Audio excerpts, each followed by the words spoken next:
Kavap tutamlar diqqat, kavchayan tayyorlash usuli yulduz belgisini besib, mazmunni cho'qim saqlab bilan qo'llash nemisidan haqsiz yurak bilan alt raqamlarni aymay besib qo'ying. Meni go'nja qilmagan do'stlar, go'nja qo'ying.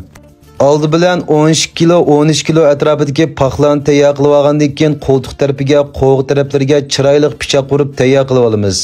Keynidan yo'g'roq bosh piyozim bir tal 150 gram tuz, muvofiq miqdorda suv quyib, paxlarni pok yuvib, oppoq holatga tuz suv bilan yuvib, oppoq holatga kelib olamiz.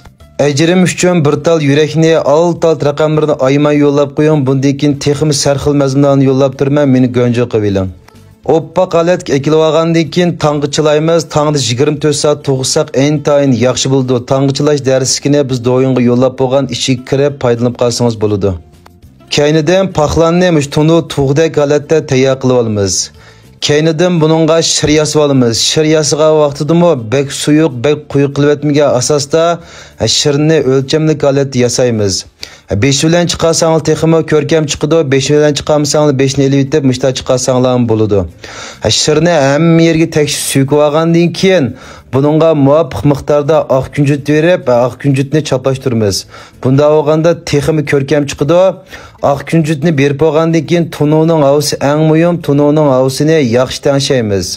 Tununing havsini yaxshi tanshab bo'lgandan keyin tayyor qilib olgan qo'zimizni, ya'ni paxlarni tunuq silib 50 minutdan 1 soat atrofida pishirsak bo'ladi.